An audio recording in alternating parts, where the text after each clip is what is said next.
হরে কৃষ্ণ। সকল কৃষ্ণ ভক্ত, প্রেমী ভক্ত, অনুরাগী ভক্তের চরণে আমার প্রণাম। তো এখন আমরা গর্গ সংহিতার যে গোলক ধামের বর্ণনা তার দ্বিতীয় অংশ আমরা শ্রবণ করব। তো প্রথমে আমার একটি বিশেষ অনুরোধ, আপনারা যারা শ্রবণ করছেন আপনাদেরকে সাধুবাদ। আর এই কথা যাতে সকলে শুনতে পারে সেজন্য অবশ্যই আপনারা চ্যানেলটি এখনই সাবস্ক্রাইব করুন। সাবস্ক্রাইব করতে আপনাদের পয়সা লাগে না, সুতরাং আপনারা কৃপা করে সাবস্ক্রাইব করুন। এতে কী হবে, আরও অনেক ব্যক্তি শ্রবণের সুযোগ পাবে। শুধু এইটুকু যদি আপনারা না করতে পারেন তাহলে আর কি হলো। তো চলুন আমরা শুরু করি। প্রথমে একটা ছোট মঙ্গলাচরণ করব, মঙ্গলাচরণের পরে আমরা শুরু করব। ওম অজ্ঞানতিমিরান্ধস্ব জ্ঞানাঞ্জন শলাকায়া চক্ষুরুন্মিলিতম যেন তস্मै শ্রী গুরবে নমঃ। শ্রী চৈতন্য মনঃভীষ্টামে স্থাপিতম যেন ভূতলে স্বয়ং রূপ কদাময়ং দদাতি সপদান্তিকম। নমঃ বিষ্ণুপাদায় কৃষ্ণপৃষ্ঠভূতলে শ্রীমতে ভক্তিবেদান্ত স্বামিনিতে নামিনে নমস্তে সরস্বতী দেবী গৌরবাণী প্রচারিণে নির্বিচে শূন্যবাদী পাশ্চাত্যতারিণে বাঞ্ছাকল্পতরুভ্যশ্চ কৃপা সিন্ধু ব্যবচ পতিতানাং পাবনেভ্যো বৈষ্ণবেভ্যো নমো নমঃ। জয় শিলা প্রভুপাদ কি জয়।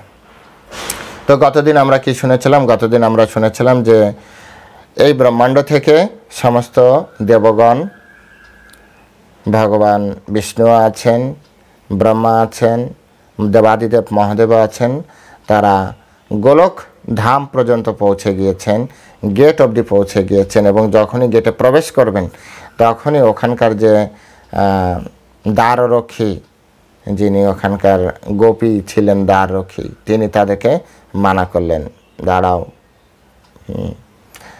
কোথায় যাচ্ছ, কোথা থেকে এসছো। তো এইসব বিষয় গতকাল অবধি ছিল। আজকে আমরা তার আগে থেকে পড়তে শুরু করব, শুনতে শুরু করব।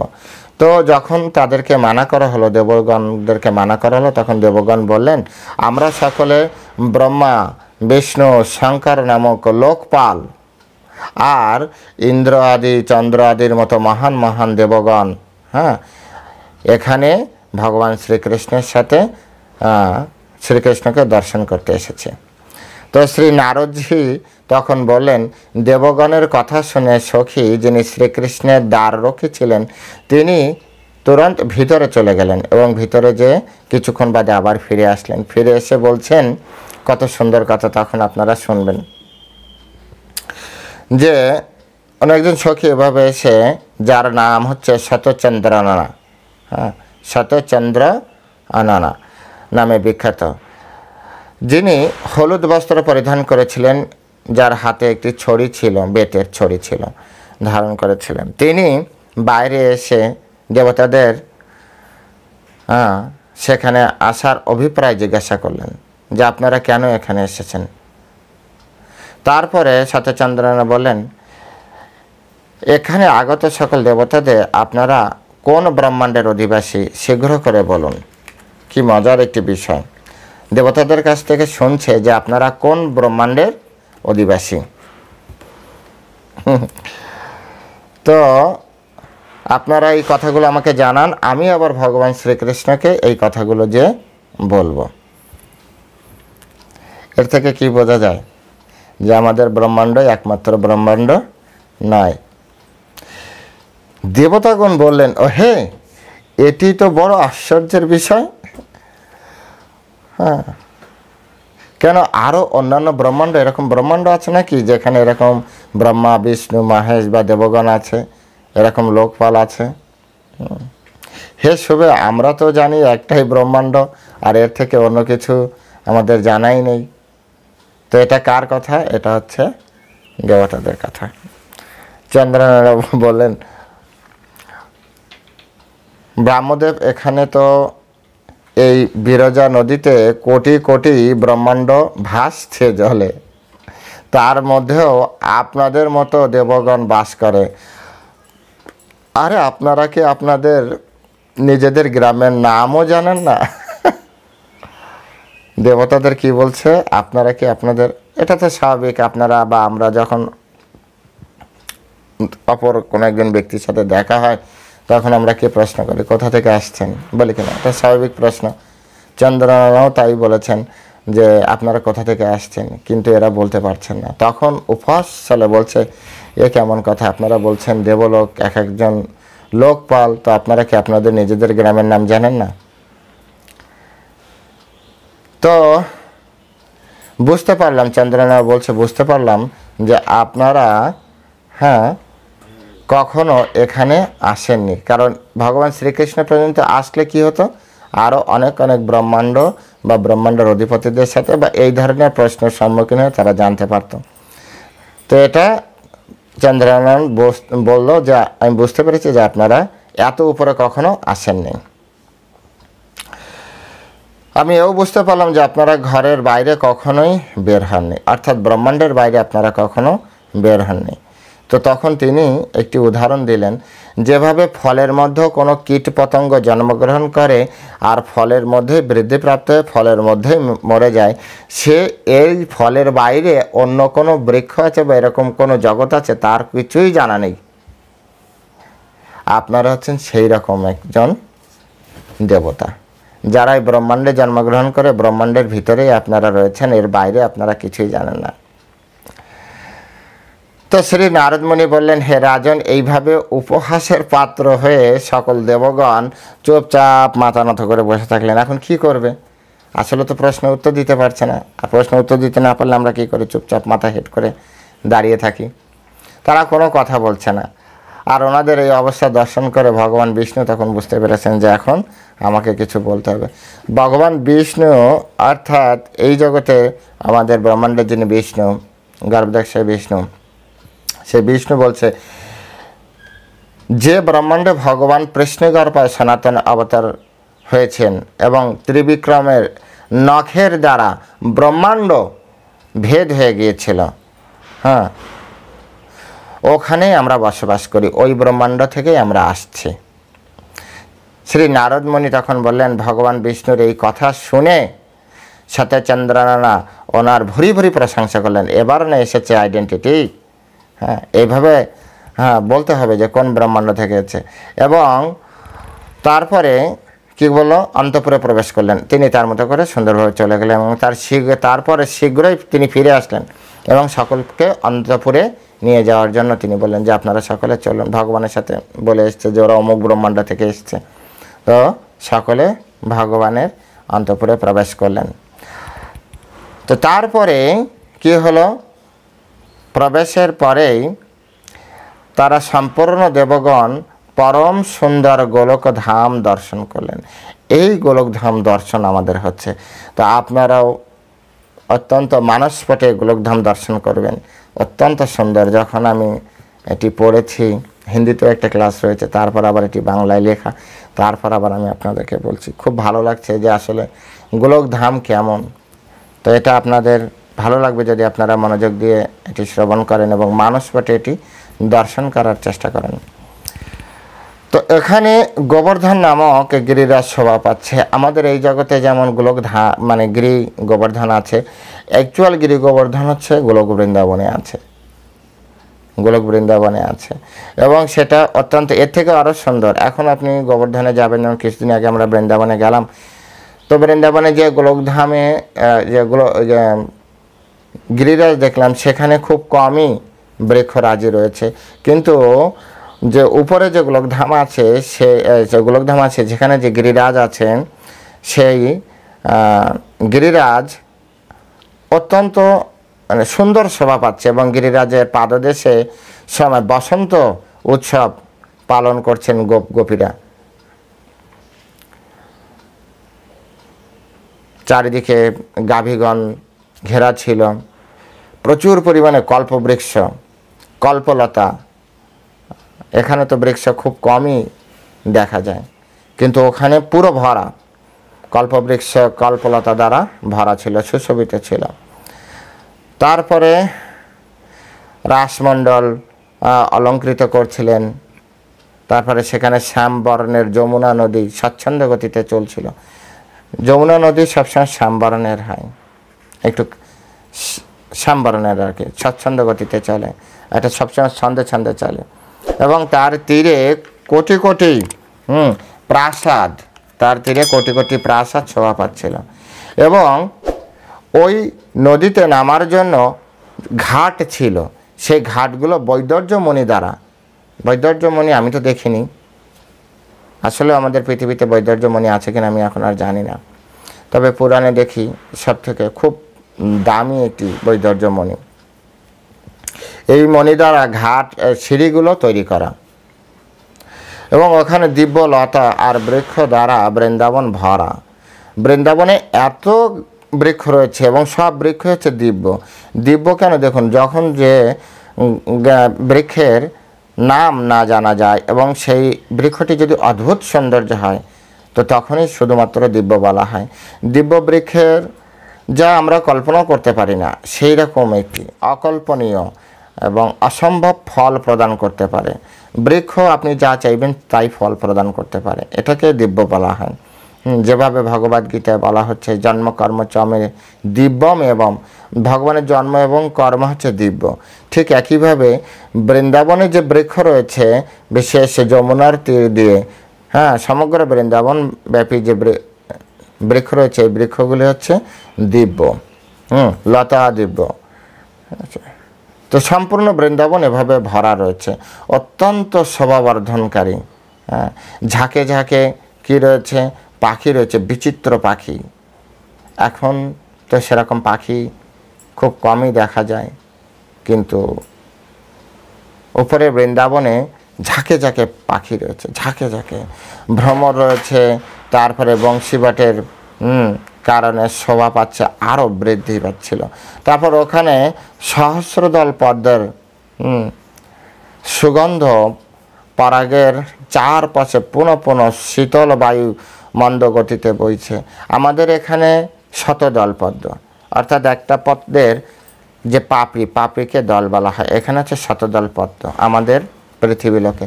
ওখানে যে পদ্ম আছে সেই পদ্ম হচ্ছে সহস্রদল পদ্ম, 1000 পাপড়ি থাকবে। তাহলে এবার চিন্তা করুন পদ্মটা কত বড় হবে এবং কত সুন্দর হবে। শতদলে আমাদের পদ্মটা এত সুন্দর লাগে, সহস্রদলে কত সুন্দর হবে। কল্পনা করুন, একবার শুধু কল্পনা করুন কত সুন্দর। এবং সেখান থেকে দিব্য সুগন্ধ বেরোচ্ছে, এবং সেই সুগন্ধ আপনার বাতাসে ভেসে ভেসে মন্দ মন্দ গতিতে সকলের কাছে চলে যাচ্ছে। এত সুন্দর। বৃন্দাবনের মধ্যে 32 বনে যুক্ত এক নিকুঞ্জ আছে, ভগবানের নিজের নিকুঞ্জ আছে, এবং তার অঙ্গনে লাল অক্ষয় বট অলঙ্কৃত হচ্ছে। সেই যে নিকুঞ্জ বনের যে অঙ্গন অর্থাৎ উঠান, সেই উঠানে একটা অক্ষয় বটবৃক্ষ আছে, অক্ষয় বট বলা যায়, অক্ষয় বট বলে অনেকে। এবং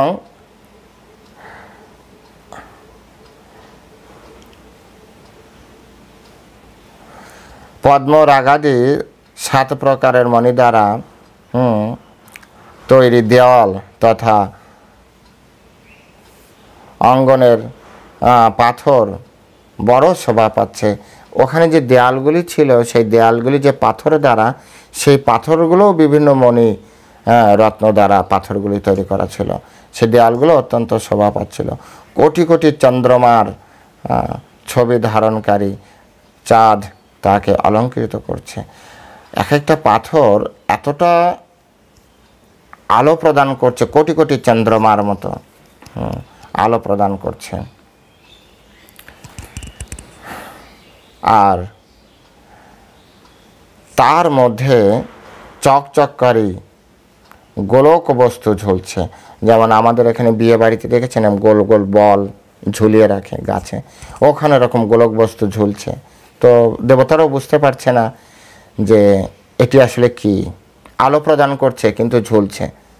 তো সেই জন্য ওনারাও শব্দে বলেছে গোলক বস্তু, গোল টাইপের কোনো একটা বস্তু যা দিয়ে আলো বেরোচ্ছে, লাইটের মতো বলতে পারেন আমাদের এই জগতের সাথে।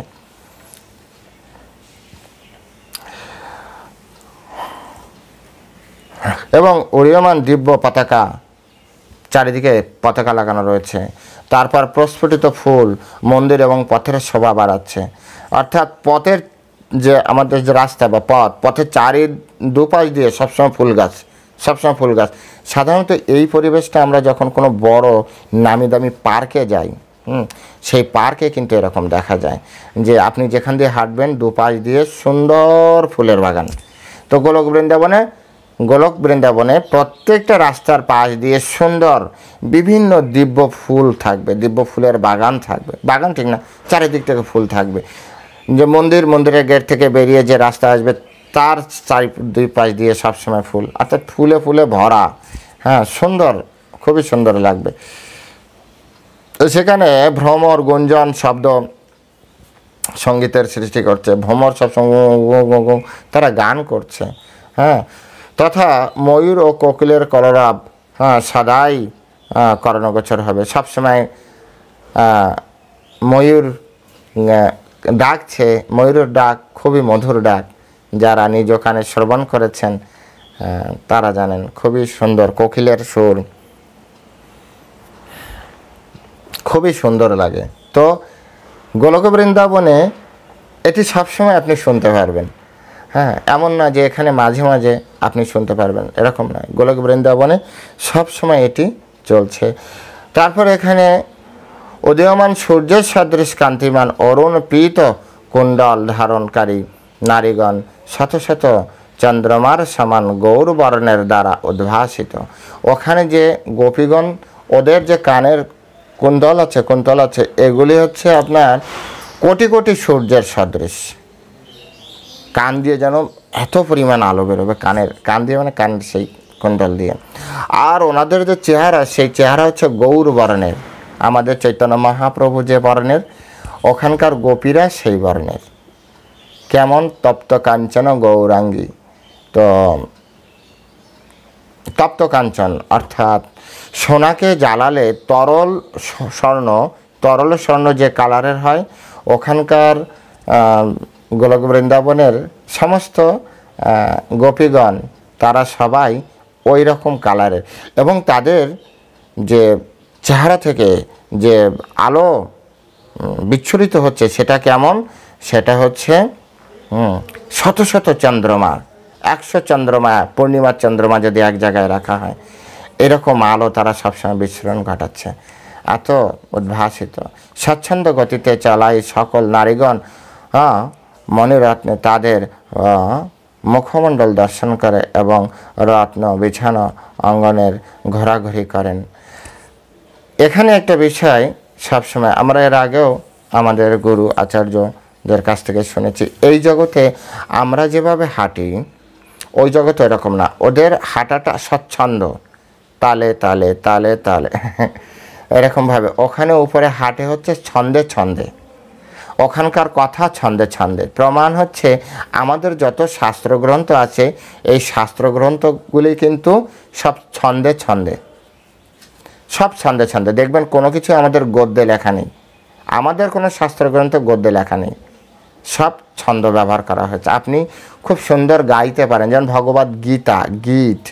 ভগবান যখন কথা বলছেন গেয়ে গেয়ে কথা বলছেন, অর্জুনও তার সাথে গেয়ে গেয়ে কথা বলছেন। বিভিন্ন বেদ, ঋগ্বেদ, সামবেদ, যজুর্বেদ, এসব কিছু ছন্দে ছন্দে। যারা খুব সুন্দর করে এটা উচ্চারণ করে গাইতে পারে না, কীর্তন করে, এই জন্য বলা হয় ভগবানের গুণগান কীর্তন করা। হ্যাঁ, ভগবানের গুণগান কীর্তন কেন?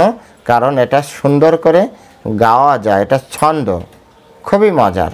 হ্যাঁ, তো ওরা ওখানে হাঁটে, সেটাও ছন্দে ছন্দে হাঁটে, বুঝতে পারছেন? ওরা ওখানে ছন্দে ছন্দে হাঁটে। তারপরে তাদের তাদের যে অঙ্গন, ওই যে নিকুঞ্জের যে অঙ্গন অর্থাৎ উঠান, সেই উঠানে মণিরত্ন ভরা। হ্যাঁ, প্রচুর পরিমাণে মণিরত্ন সেখানে ভরা থাকে এবং সেখানে বিছানো আর কি, এবং সেখানে তারা ঘোরাঘুরি করেন।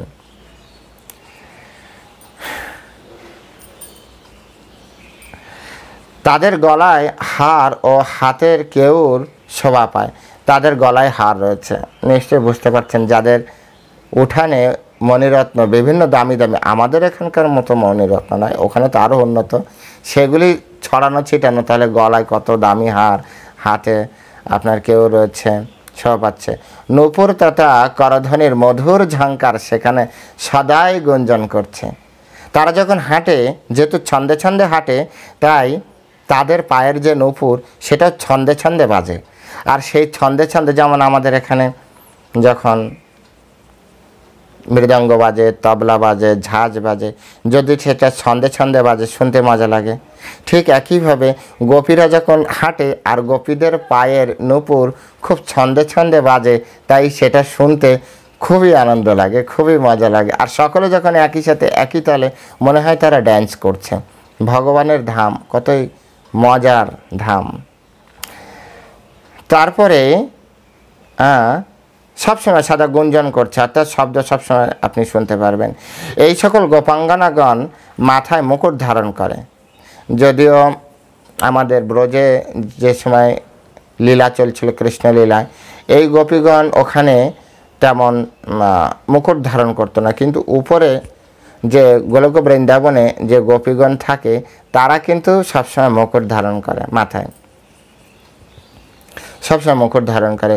এবং ওখানে দরজায় দরজায় কোটি কোটি মনোহর গাভী দর্শন হচ্ছে।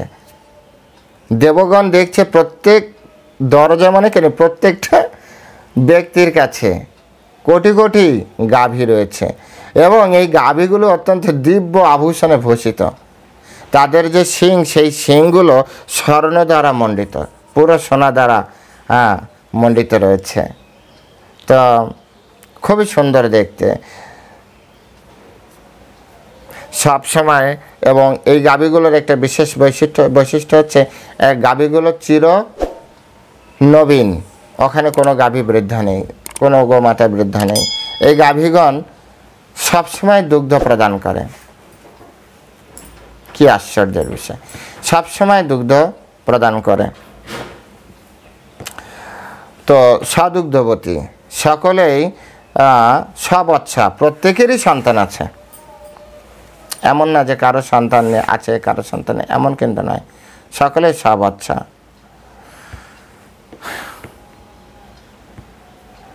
এবং বিভিন্ন রূপের গাভীগণ বিচরণ করছে।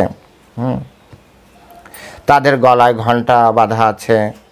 তারপরে তাদের গায়ে যে গোপীদের এরকম যে ছাপ দেয় না, গোপীরা হলুদ দিয়ে, এরকম তাদের গায়ে দিব্য ছাপ চিহ্ন দেওয়া আছে, গোপীদের হাতের চিহ্ন আছে।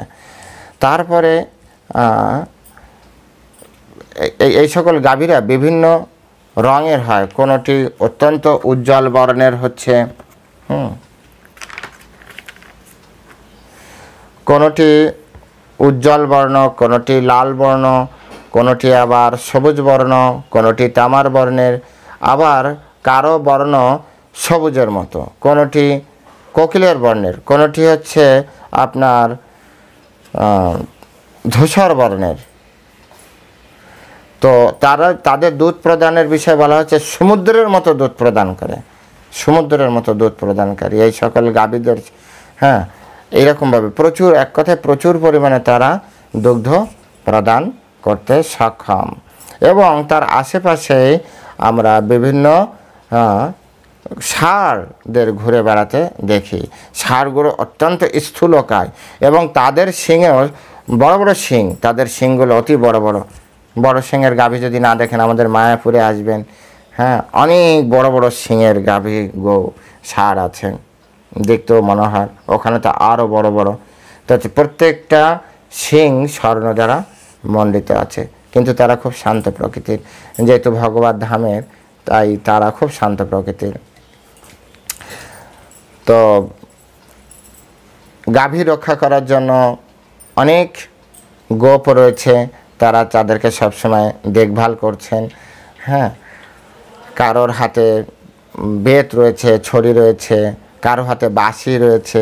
এবং সবথেকে মজার বিষয় হচ্ছে যে এই যে গোপ, এদের প্রত্যেকেই কিন্তু শ্যাম বর্ণের। আমাদের এখানকার মতো বিভিন্ন বর্ণের মানুষ ওখানে দেখা যাচ্ছে না। ওখানে যারা রয়েছে প্রত্যেকটা গোপই শ্যাম বর্ণের। তাহলে এবার চিন্তা করুন, যার হাতে বাঁশরি রয়েছে আবার সে শ্যামবর্ণের, কীভাবে বুঝবেন সেই কৃষ্ণ কিনা? তো এটা আশ্চর্যের। তো এভাবে সব কিছু দেবগণ দেখছেন, এবং এইভাবে দেখতে দেখতে তারা যখন আগে বাড়ছে, তারপরে তারা দেখলেন যে